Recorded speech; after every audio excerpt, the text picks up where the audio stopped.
Welcome to Moments with Marianne. I'm so delighted we're spending this time here today. We have a very inspiring show coming right up, and it's all about our dogs and our beloved pets. Our first guest today is Deb Nabb, otherwise known as the Mutt Master, and she's here to talk to us about understanding your dog's needs.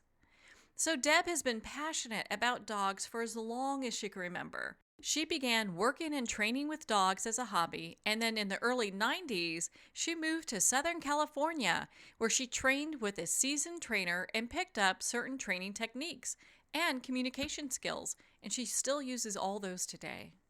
It wasn't long before Deb was offering private training sessions and meeting her clients in their homes all across the country. So let's welcome to the show, Deb.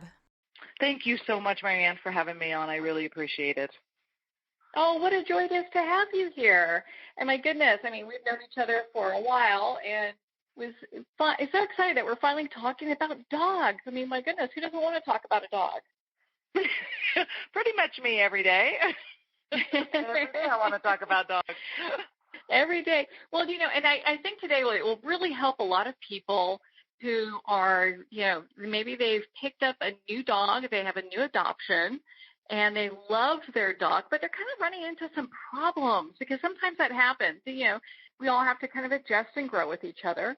So I know that there are some things that pop up and that you typically deal with. And what are some of the top things that you see? I really appreciate the question.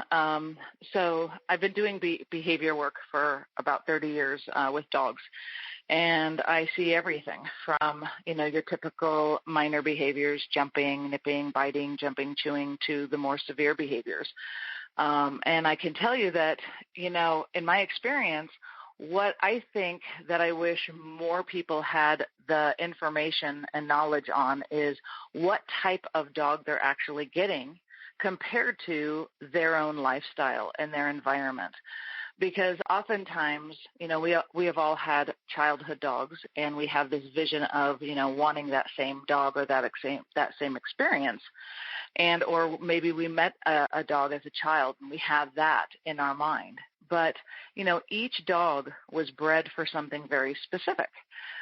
Your border collies, working dogs, your German Shepherds, working dogs, your Pekingese, just kind of wonderful lap dogs. So depending on, of course, your lifestyle and also I think your knowledge and your experience with dogs, what I try to do is help match these families with the right dog. So let's say that you've already gone through the adoption process, and now you have this dog and you're having some problems. So the first thing I do when I come in is my job is to go, okay, so based on your dog's breed, age, health, and temperament, this is how much mental and physical stimulation your dog would require in order to be what I call well-balanced. Mm-hmm. And what I mean by well-balanced is if you have a working dog, a high-functioning, high-energy working dog, and this dog was bred to do very high-functioning tasks, but you're someone who, just wanted,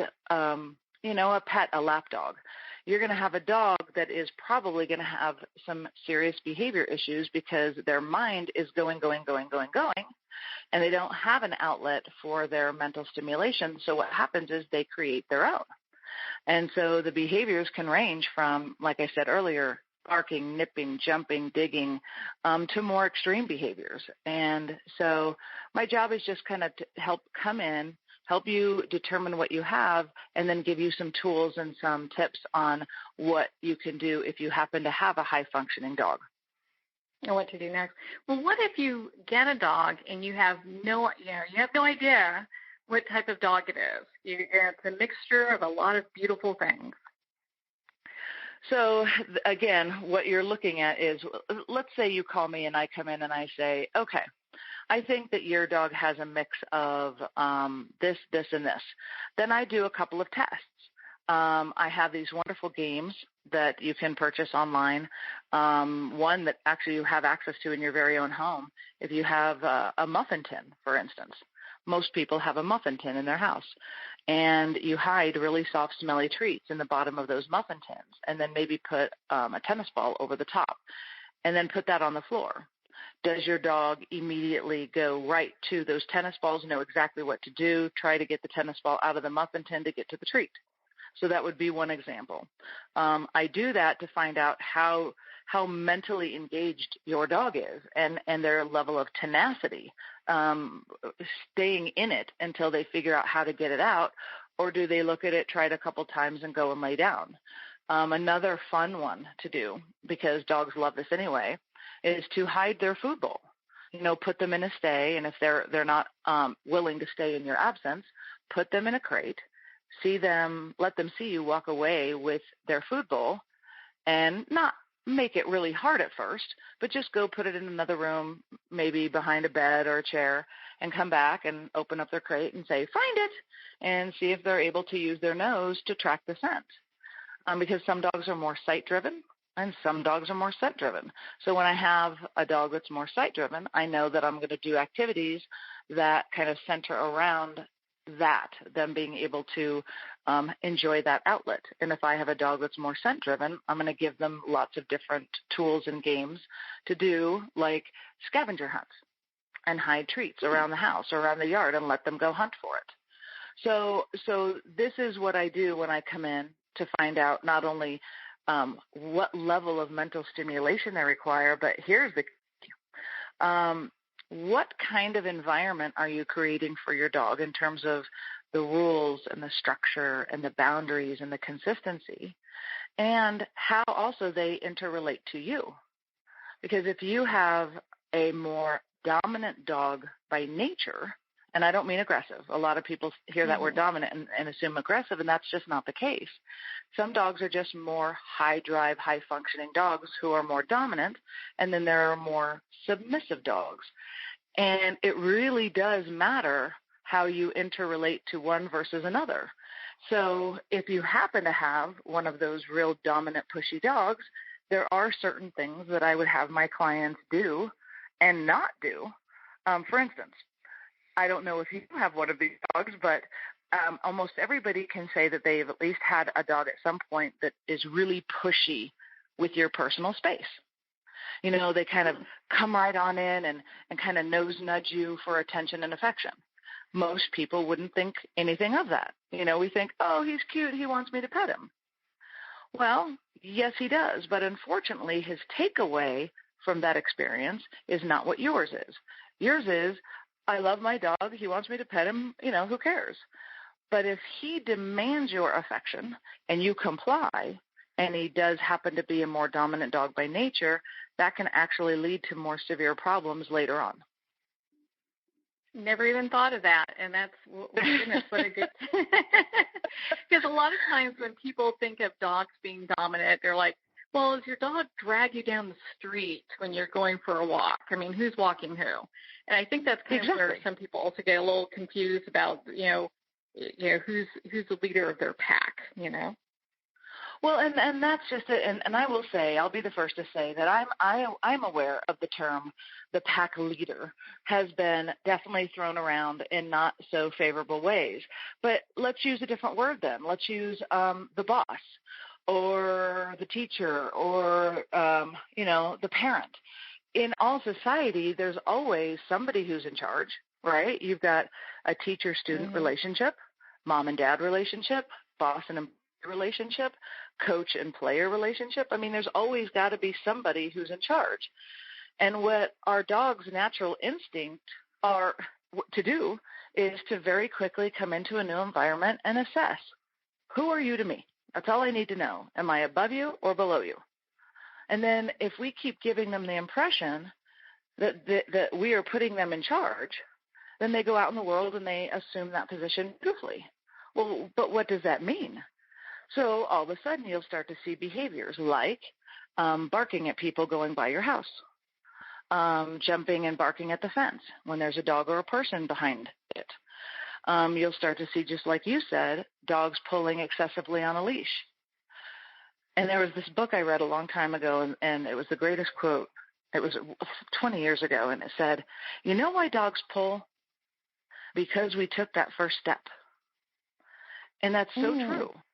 So a dog doesn't come automatically equipped to know the rules of the leash. If you really think about that, we've got this little piece of fabric with a hook on the end, right? And then we attach it to a dog, and we assume that they should know what to do. And so what I try to explain to my clients would it be a good? Go ahead. What would be a really good example of that, or cats? When people try to put a cat on the leash and they just lay there, I just like those videos. But it makes sense because we're like, what are you doing? So it does take a little bit of an adjustment. It does. Well, they're like, first of all, and here's what most people don't think about. In the wild, dogs have this beautiful ability to flight and remove themselves from an uncomfortable situation, right? Well, what has the leash then just disallowed, right?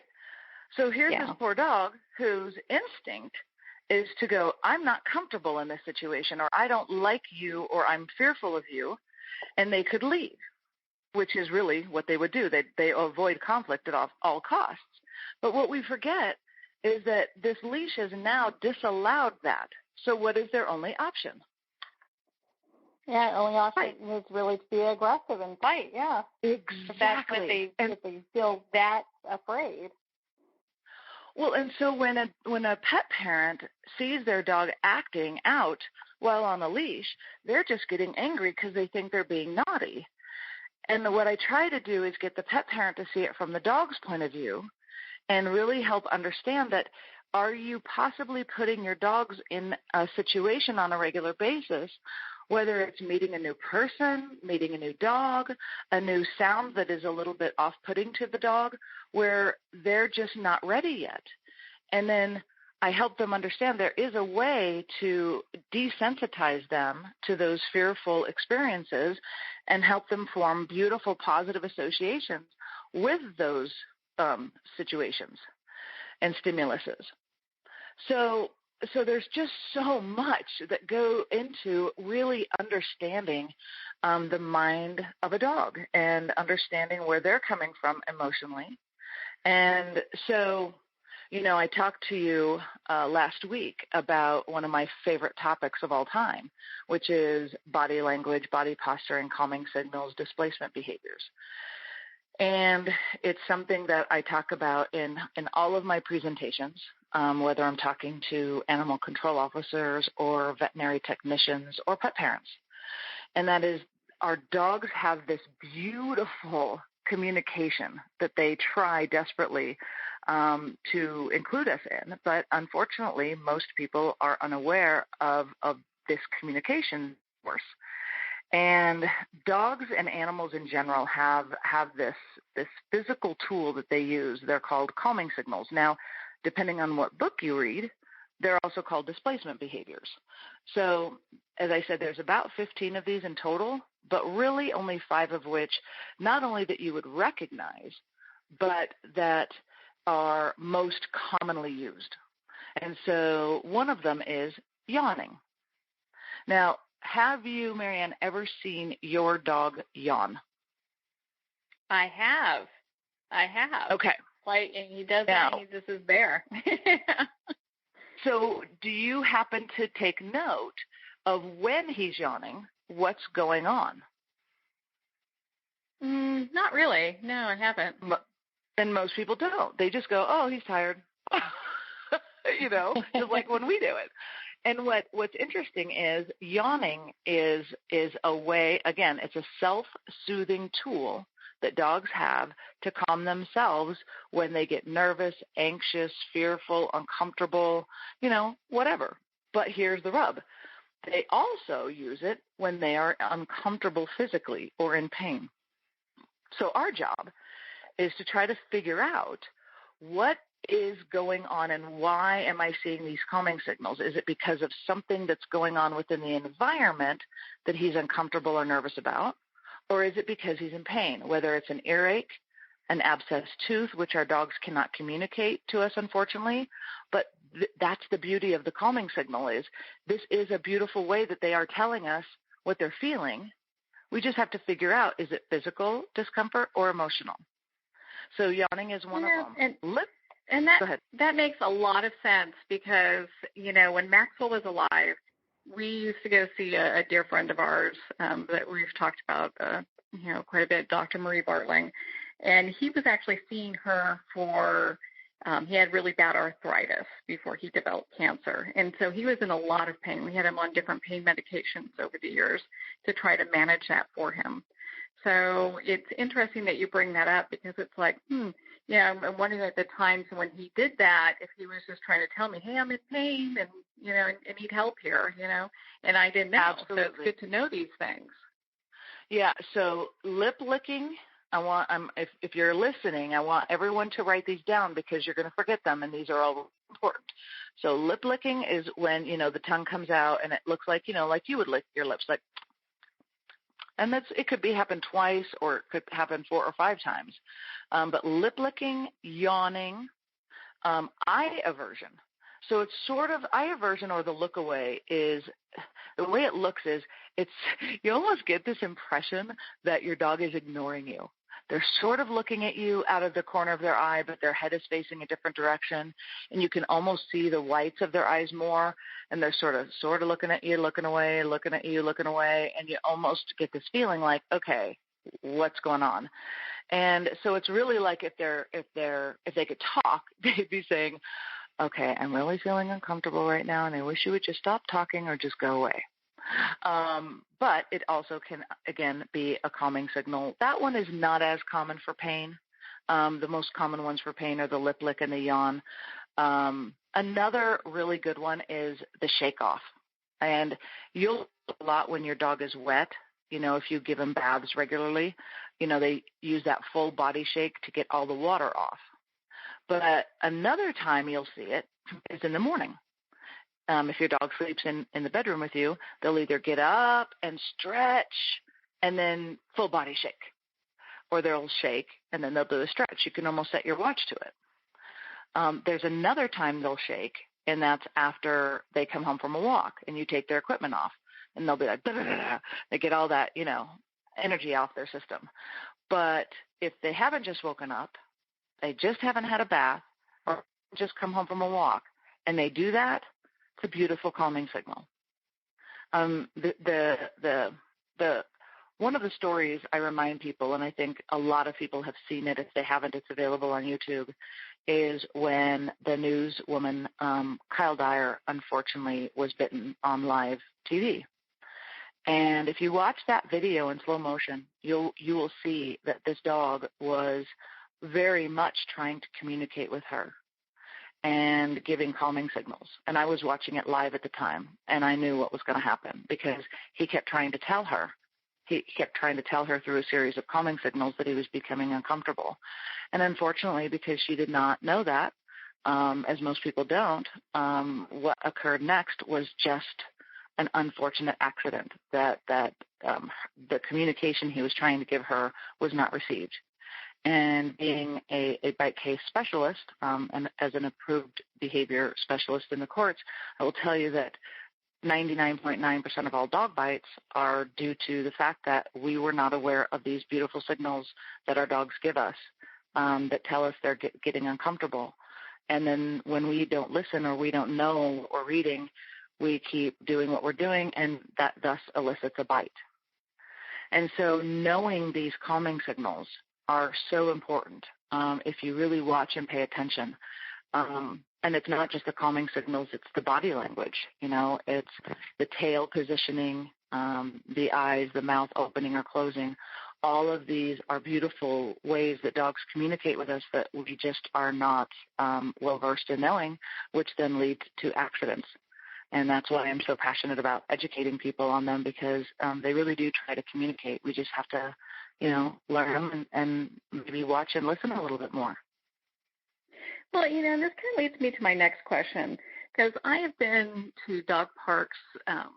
Maxwell and I went to dog parks all the time. And it's probably happened like 3 different times over the 12 years he was alive, that we would see dogs get either attacked or get into really vicious fights. And so what's really going on there? Is there like aggression that the dog's picking up from people, his owner? What's really happening there? I love this topic because people ask me all the time, what do you think about dog parks? And I think that they're wonderful. I think it's about as close as we could possibly come to letting them just go and be dogs.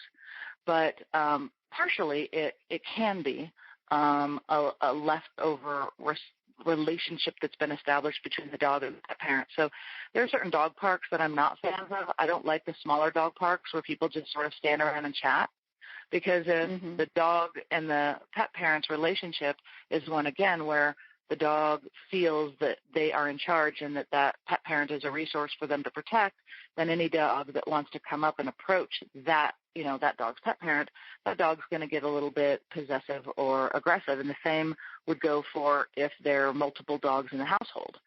Some dogs are so bonded that when a strange dog wants to come up and say hi to a dog, the brother of that dog or sister of that dog will be like, oh, no.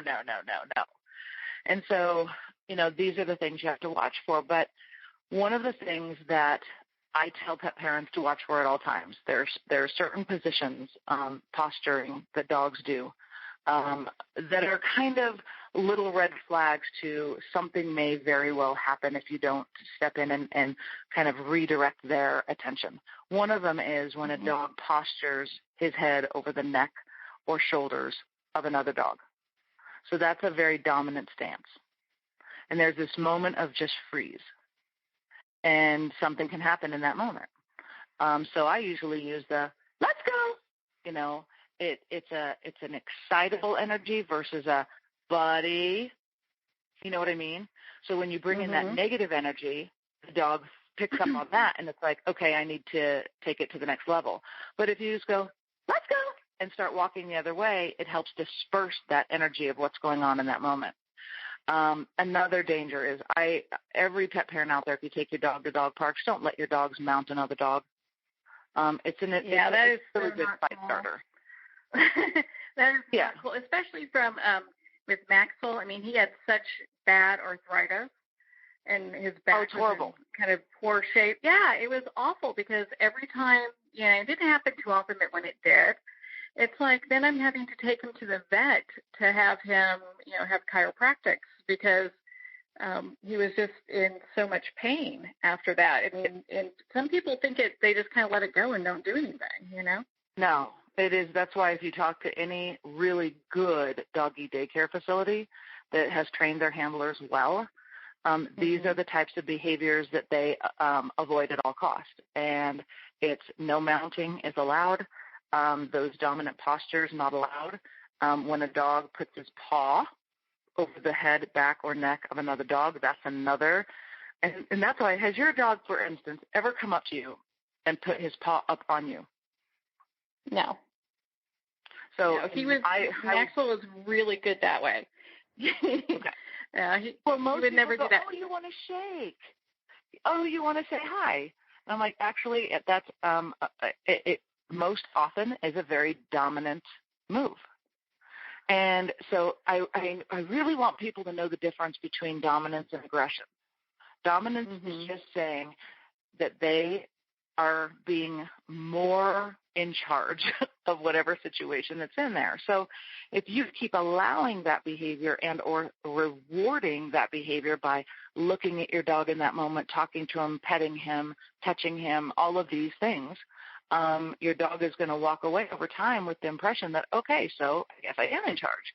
And then they go out in the world and their behaviors, you start to see more unwanted behaviors, and you can't really figure out why that's happening.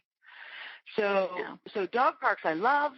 If you have a dog that is very, very, very toy possessive, and yet you're the one at the dog park playing, with the chuck it or fetch with your dog, that's going to be a problem. Because, there are other dogs that see that ball and go, ball, squirrel. They naturally want to play after any ball. Yeah. And so, it may not be the best place in the world for you to go and let your dog run and play fetch.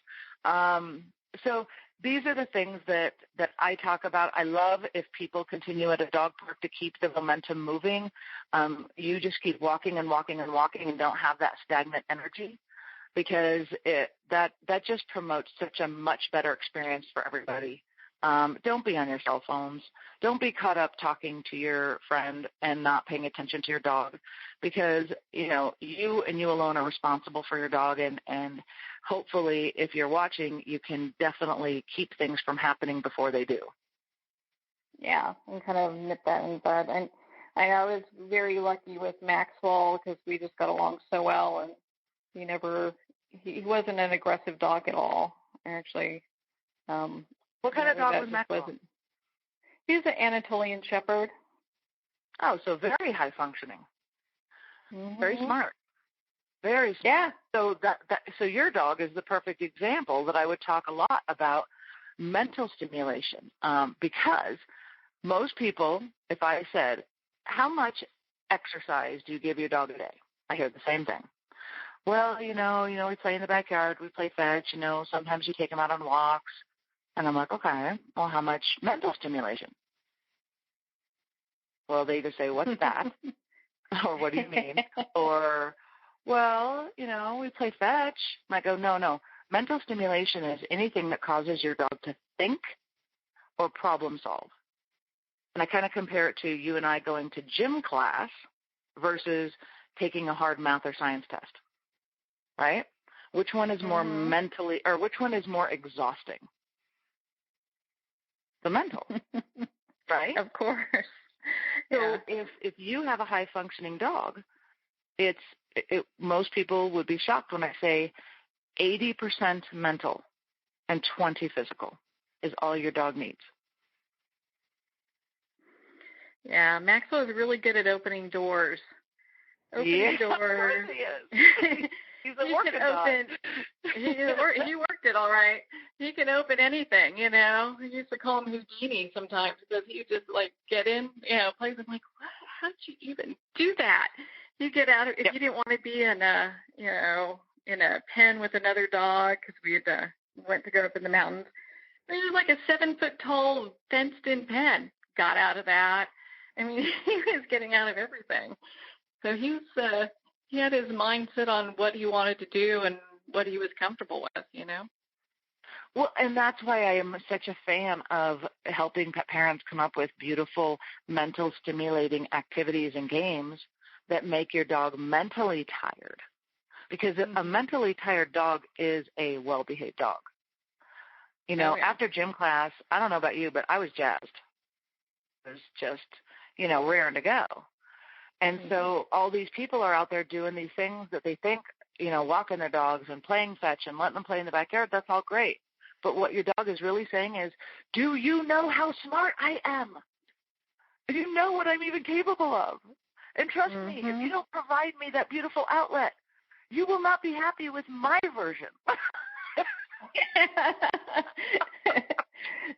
I don't know. I mean, I got pretty lucky. Maxwell, his best thing would be to, see how he can get different forms of chicken because he loved chicken. But, other than that, we were pretty good. So it wasn't. Well, you are this beautiful, beautiful, submissive, yet very smart breed.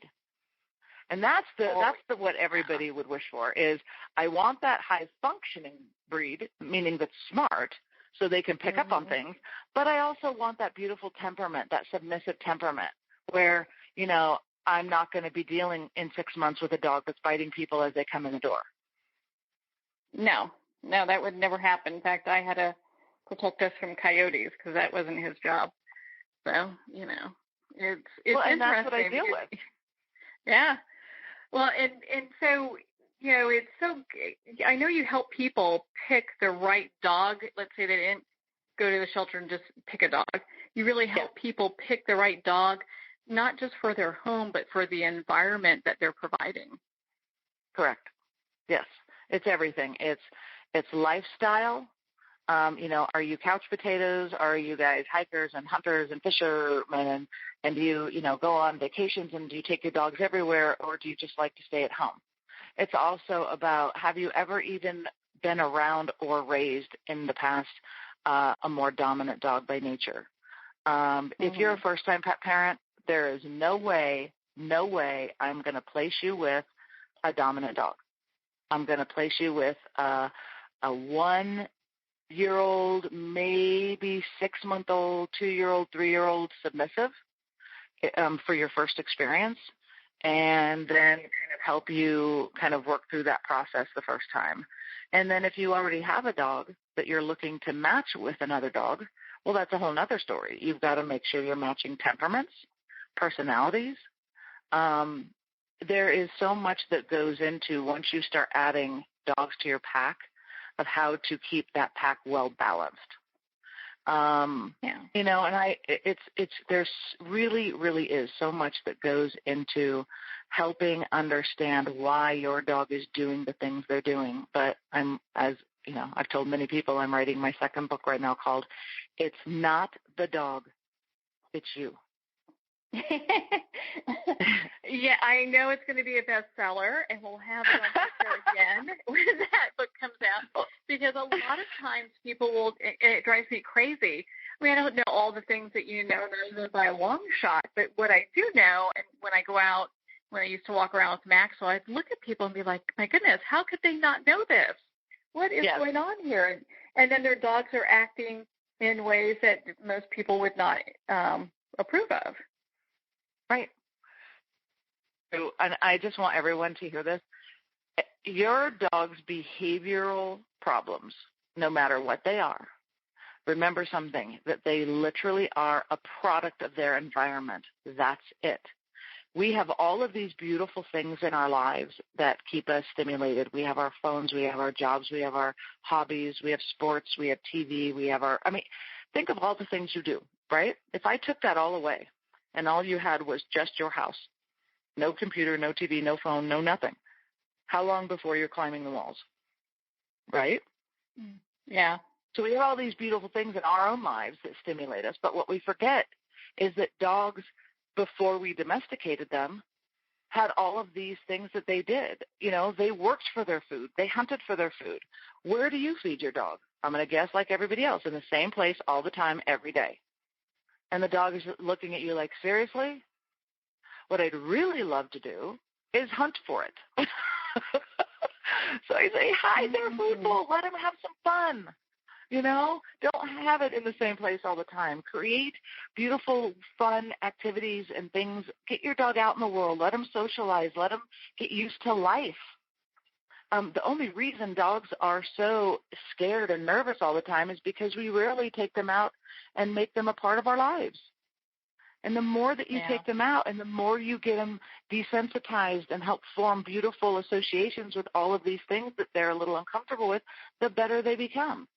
It's always a little bit, nerve-wracking the first day, but each day you go out there, they get better and better and better. And so, I'm just such a huge fan with giving dogs a lot more stimulation and helping them become used to life. And that's going to make for a better experience every time they go to the groomer or every time they go to the vet. These are all things that help dogs become comfortable in situations like that, is take them out and let them be a part of life. Yeah, and you from there. Well, and so, Deb, gosh, we could talk for hours on this topic, obviously, and I can't wait for your book to come out because we're going to have lots of great discussion about that. Where can people connect with you and be part of your community? Well, so I'm on Facebook. I've got my regular Facebook page that I post all the time on, and that's Deb Nabb. It's Deb, D-E-B-N-A-B-B. I also have my professional Facebook page, which is Dog Behavior Specialist Deb Nabb. My website, which is Mutt, M-U-T-T, Master, M-A-S-T-E-R.com. I have tons of YouTube videos up.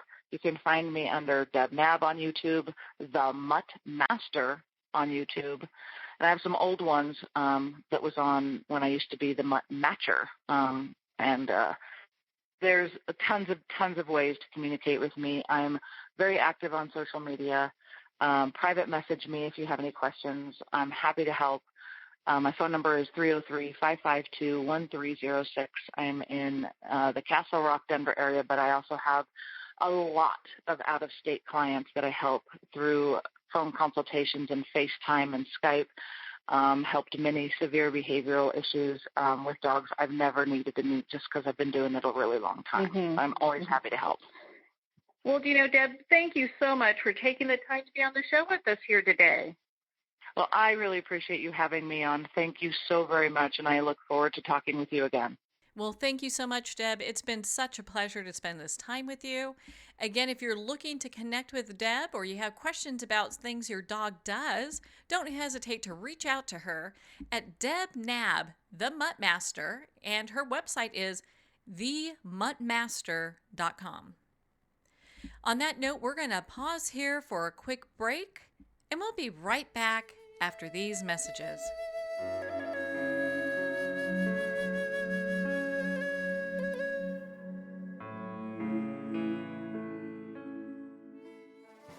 Internationally recognized and award-winning author Judy Goodman works and teaches outside the box of limited thinking. Working with people from every walk of life, her goal is to empower you to be the best you can be, no matter what the challenge is. Born with the gift of seeing beyond our normal vision, she has an extraordinary gift of working with every challenge. Teaching beyond conventional wisdom, her work is described as life-changing. Visit judygoodman.com.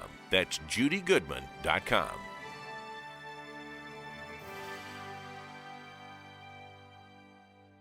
There comes a moment when you realize you're somewhere special, when you discover that each beautiful creature that you see has been rescued from a life of absolute horror and brought to this incredibly free place. Here's where their lives were forever changed and where yours will as well. Discover over 500 tigers, bears, and lions at the brand new visitor center at the Wild Animal Sanctuary just outside Denver. For more information, visit wildanimalsanctuary.org. Discover true freedom at the Wild Animal Sanctuary. Have you ever had the sense that your thoughts might actually be doing something? Ancient secrets of manifesting have been masterfully revealed in the award-winning book Manifesting 123 by Ken Elliott. For the first time, the author's experiences and stories in this book describe exactly how your thoughts can create anything. You've been doing this all your life, but it's never been fully explained for you until now. Visit manifesting123.com for more information today. Manifesting123.com. There are nearly 2 million Americans living with amputation. Many live right here in San Antonio. Becoming an amputee can be scary, frustrating, isolating, but there's no reason to feel alone. The San Antonio Amputee Foundation is here to help support you and guide you toward resources such as home and car modifications and even prosthetic limbs. For more information or to make a donation, visit saamputee.org. We'll help you live a full, active life, one step at a time. San Antonio Amputee Foundation, healing limbs, hearts, and souls.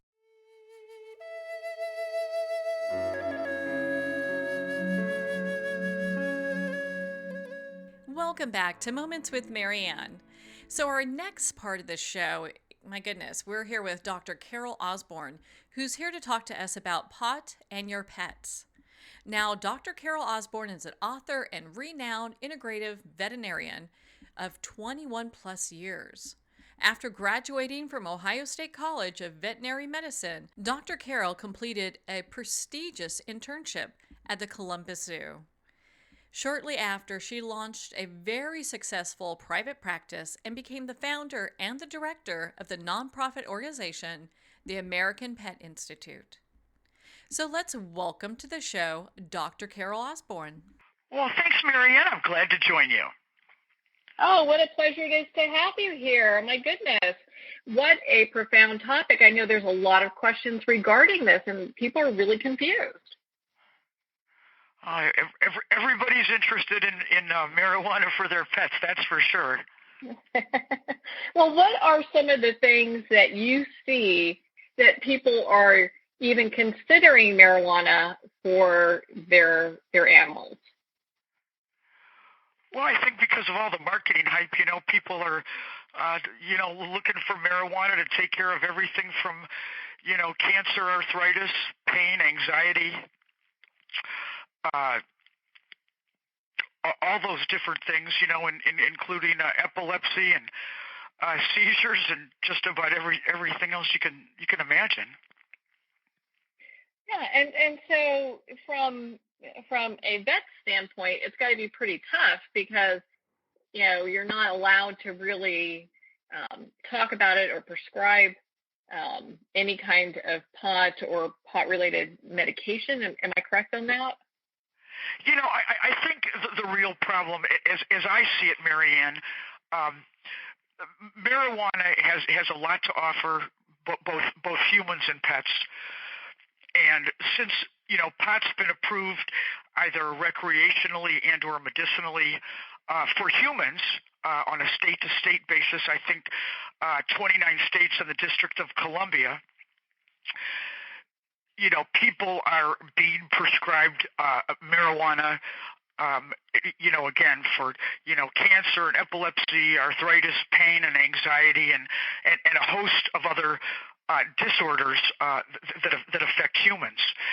So because pets have risen in our society and are considered actual family members by most owners, pet owners are looking for the same options for their beloved dogs and cats. The problem is that on a federal level, marijuana is a Schedule Class 1 drug. It has no approved usage with a high potential for abuse, according to the DEA, or the Drug Enforcement Administration, the FDA, the Federal Drug Administration, you know, as well as the government. So other than the fact that it's been approved state by state for humans, marijuana has never been approved for pets. It is still an illegal Class 1 substance.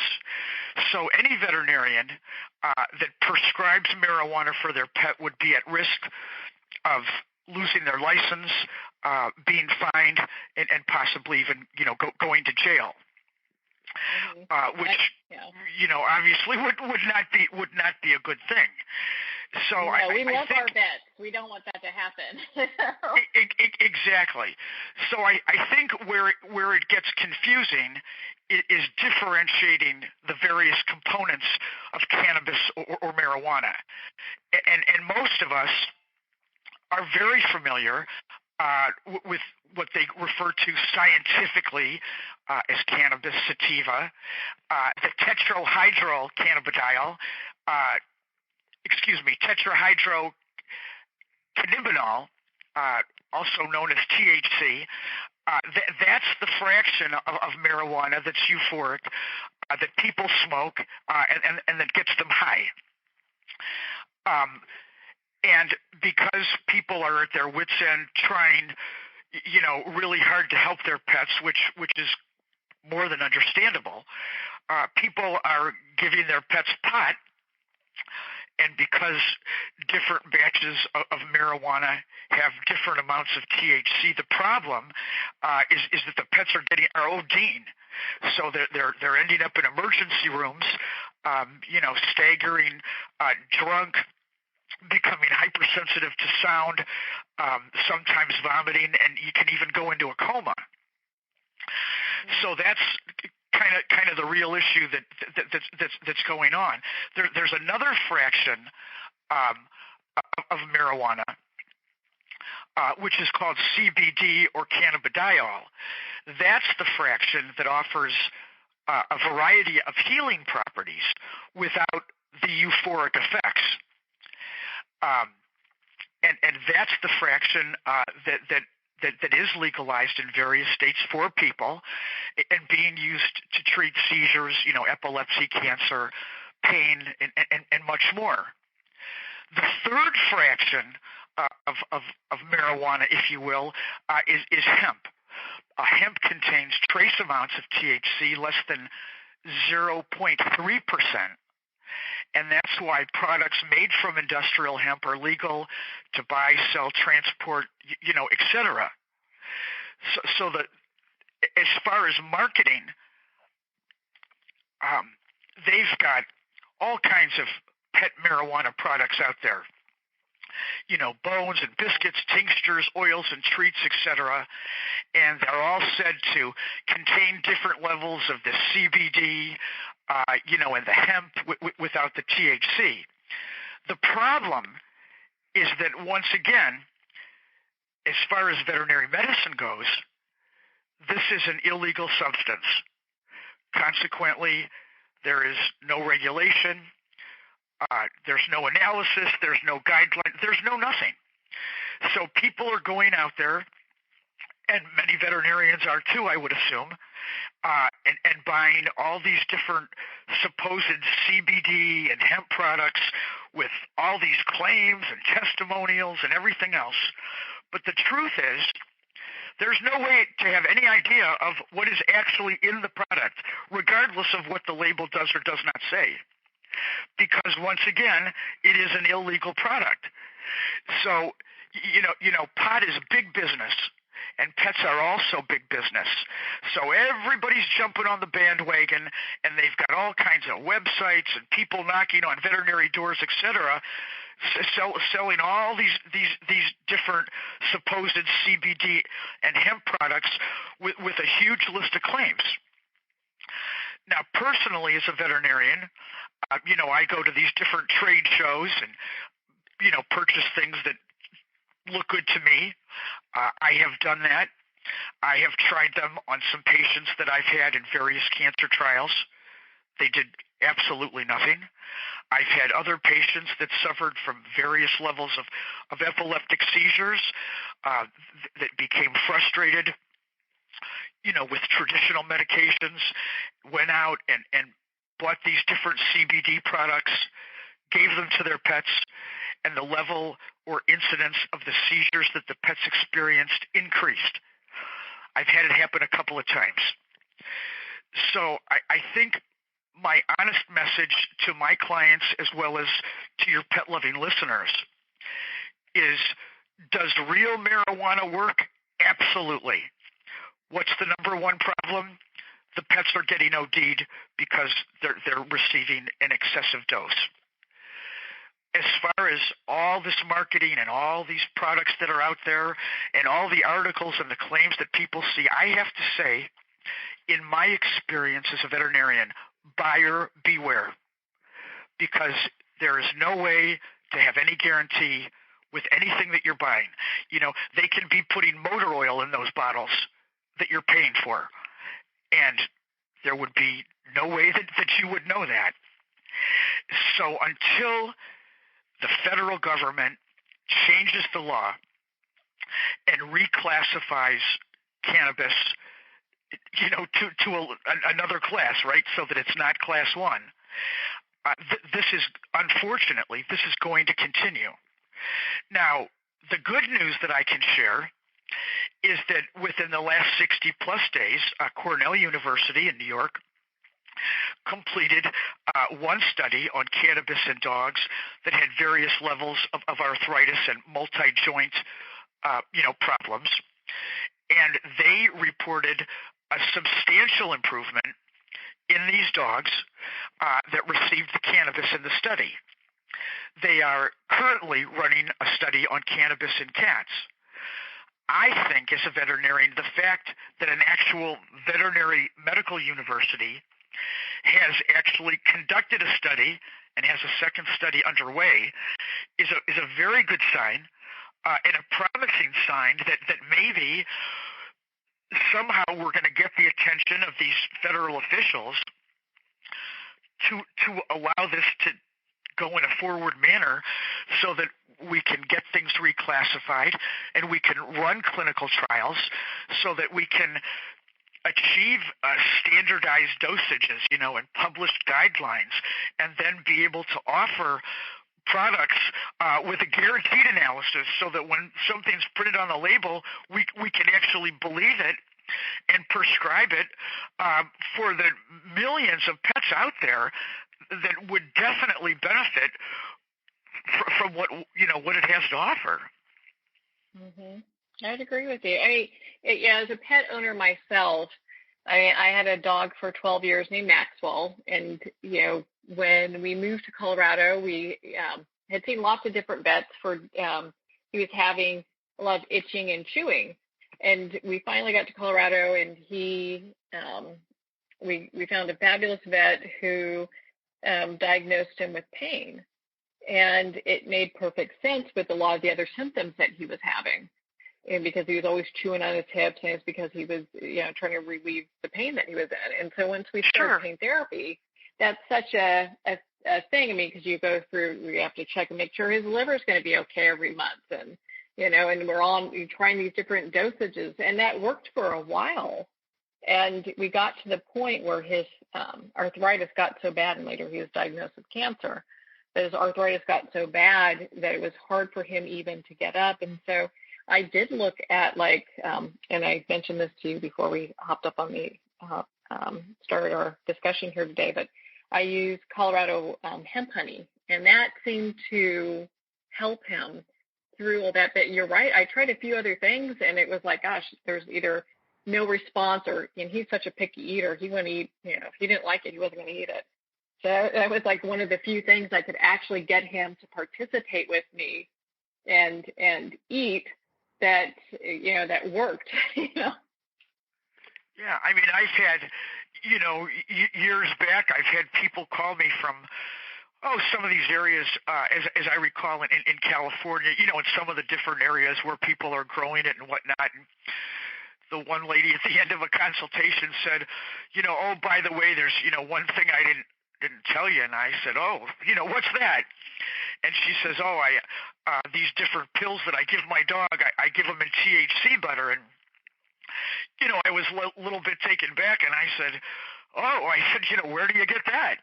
And she said, from my neighbors. And you know what I mean? And this was, going back several years before all, the legalization came about. Oh, yeah. But, the reality is it does help with a myriad of conditions. And in my mind, there's so much positive to be gained that it doesn't make a lot of sense in today's day and age that this particular substance should not be reclassified.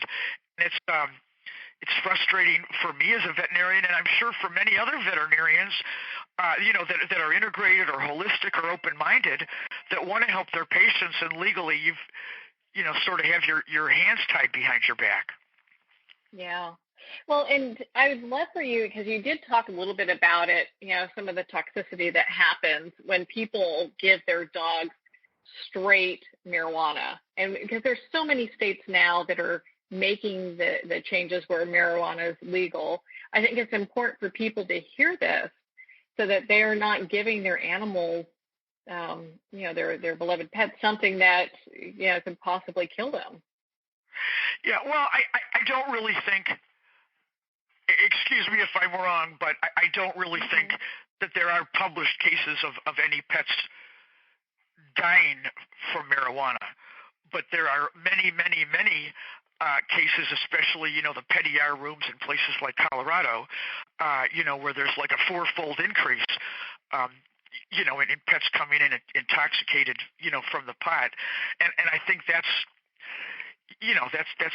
a big alarm right now, because people mean well and they're trying to help their pets, and they, like many veterinarians, are just frustrated at the lack of laws that need to be changed and updated, and so I think people just need to get together and contact local congressmen and authorities and sign petitions or do those type of things to band together and see if we can get the ball to roll in a forward motion,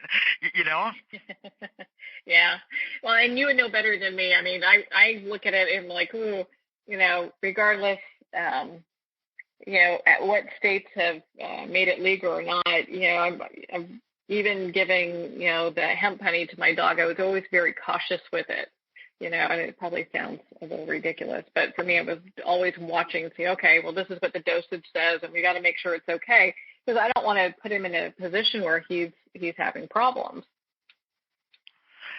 Yeah, and I hear you loud and clear, and that's really the story, and I think it's confusing because dollars and cents get in the way of getting straight answers from people a lot of times. So you read these different articles and you read all these claims, and in many cases, the people that are making these claims are also marketing the weed in some form or another. So what I tell to my patients is just beware of, the testimonials, which are always legitimate, as well as the claims, because, like I said, in my experience, I have not seen any benefits so far from these, sort of type products, I guess. Mm-hmm. Well, and so what are some things that you would, just make sure that your patients know when it comes to the toxicology? I know we've covered a little bit of it, but I mean, do people also give this? I mean, because dogs are, at least in my experience, I've got, when I have dogs, they're bigger. So I have 80-pound dogs, but when we look at like small animals like cats and what have you, I mean, what advice or just warning can you give those pet owners? Well, the number one thing that I see is that they give too much. Mm-hmm. The pets basically, become like drunk, where they stagger, their legs splay out, they can't stand. So that's what I caution people about as far as giving their pets pot, and as far as all the products that actually are on the market. Like I said, there's really no way to know what is or what is not in the actual product, because there's no regulation of any kind, regardless of where you get it from. We've tried products from Colorado, and you know what I'm saying. So I just I say, talk to your veterinarian and proceed with caution. Is the most honest advice that I can legally give. Excuse me. Well, do you have a story to share with us of maybe just you talked about this one lady that came in before pot was ever legal in California, doing the THC butter for her pet.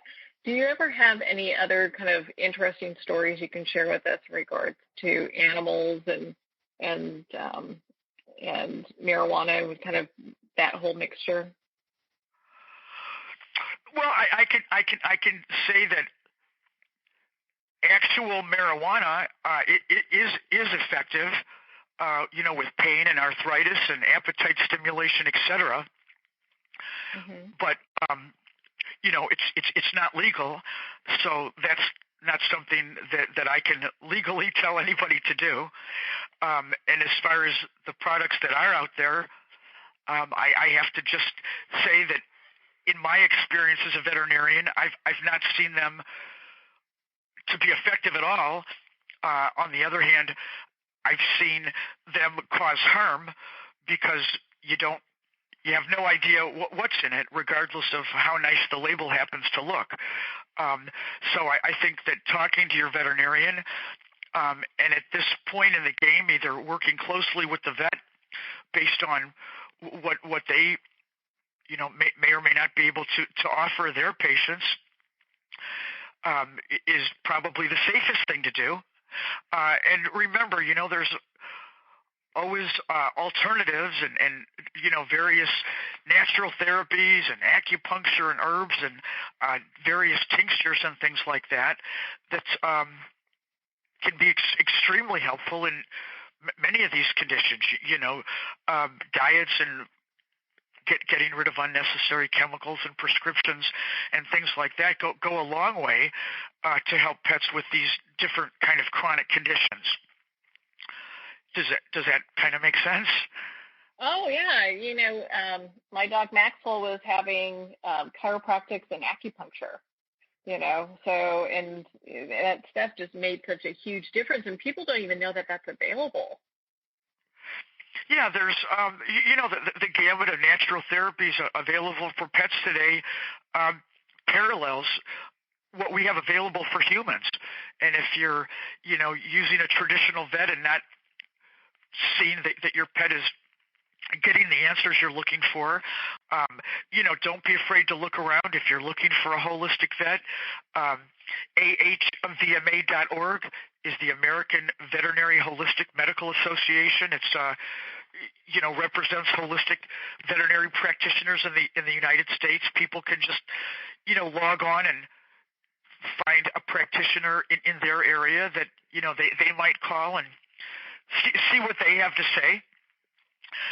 But there are many options available for people and their pets today that are becoming more and more popular as many people realize that traditional drugs and prescriptions are not always the right answer for everyone. Yeah. I mean, it's such a choice, and so difficult to make sometimes. I'm so glad that we're having this conversation, though, because I think a lot of people need to, get more involved and call their congressman and see about what changes can be made to bring this, to where it's not only accessible for animals, but where it's regulated. Yeah, I couldn't agree with you more. Just, in general, when you have particularly elderly pets with chronic conditions, cancer, and in particular severe arthritis, epilepsy, and multiple seizures, I see people coming in animals that have these end-stage conditions that are giving flea and heartworm and tick medications, which are not helping the pet's condition at all. Vaccinations, once again, not helping these conditions. So eliminating all these unnecessary toxic pesticides and prescriptions and vaccinations in animals with these chronic disorders, I think is huge. Fresh, natural diets couldn't be more important. We are what we eat. In holistic medicine, we use food as medicine. For people where they're getting bothered about all these different vaccines. Rabies vaccines last an average of 8+ years. The other shots, which some vets still offer annually, last 4 or more years. So titers, which are blood tests that we send to a specific lab and come back, are viewed as a legal document in the state of Ohio and many other states. So just because someone sends you a piece of paper that says, your dog needs a parvo shot or a rabies shot or a distemper shot, doesn't mean you have to actually give them the shot. You can have a titer, which again is a legal document. Titers are valid for 1 year, and of course they can be repeated, but not putting all this, these toxic medications, et cetera, into your pets is very helpful for many things. And when it comes to things like heartworms and fleas and ticks, there are natural oils and products available that do a wonderful job and eliminate the need for people given, all these toxic pesticides, especially, some of the products today, especially for fleas and ticks, have like one dose for 3 months. Again, in my experience, that's the worst possible thing a person could use because they initiate seizures in many, many dogs. Once the product is in your dog, you cannot get it out. So if it's going to initiate a seizure, there's basically nothing you could do but, wait it out and go through the nightmare. So, when things seem to be unnatural, sometimes it's good to look in another direction. They even have injections for, heartworm prevention, which is transmitted through the bite of a mosquito, injections that last 6 months. In my experience, those injections are a big mistake. Many consequences that are less than healthy that we see pets experiencing as a result. So I think it's good to think twice. Just because something comes out and it's new and it sounds too good to be true, a lot of times when it sounds too good to be true, it is. And so I just think you have to kind of do your homework and take a deep breath and think about things before you just jump onto something and then, you're dealing with all these health issues that you kind of weren't planning on. Yeah, having to deal with the aftermath of all that. And isn't that the Yeah. truth? Because especially when we're introducing, a lot of these things are so toxic. The flea and tick stuff, that stuff is so toxic. And then we, I expect our animals to be okay after it. It's kind of a tough thing. So I know that there are natural alternatives that people can look to so that they're not having to put these toxins in their animal's body. All kinds. Yes, there certainly are. And many are extremely effective. You know what I'm saying? And those are things that it's great to, talk to an integrative or a holistic practitioner about, and sort through the options available. But there's all kinds of topicals and essential oil combinations that are out there and available, and that do a real nice job. For people worried about fleas, you can buy a box of borax for $7 in the laundry detergent section of just about any grocery store. And in a home that's free of fleas, you can sprinkle your carpets and your floors, leave it on for a couple hours, and vacuum it up. It gives you 1 year of natural flea protection within the home that is effective in a flea-free environment, to begin with. And these different essential oil combinations can be extremely effective. And so those are great things to consider and to talk to a healthcare, professional about, and see if it makes sense for your particular animal. I think that's such great advice. Well, Dr. Carroll, where can people connect with you and learn more about all the things that we've been talking about in regards to some of the natural, pet care? And I know you're in Ohio. Is that correct? We sure are. We're in Chagrin Falls, Ohio, about 30 minutes east of Cleveland. Our website, chagrinfallspetclinic.com. Our toll-free phone is 1-866-Dr. which is 866-372-2765, and we welcome questions and comments both by phone and by email. We've got a big website and a huge blog where I've written well over 1,000+ articles that deal with everything from cancer and fleas to pets on pot, that people can read through. And so we're always here to help people with their dog and cat issues, and it's always our pleasure if we can help. Well, Dr. Carroll, thank you so much for taking the time to be on the show with us here today. Well, Marianne, it was my pleasure. Thank you, Dr. Carroll. It's been such a pleasure to spend this time with you and to talk about pot and your pets. Well, we're at the end of our time today. I would like to thank everyone for tuning in. You've been listening to Moments with Marianne. And remember, make every moment count.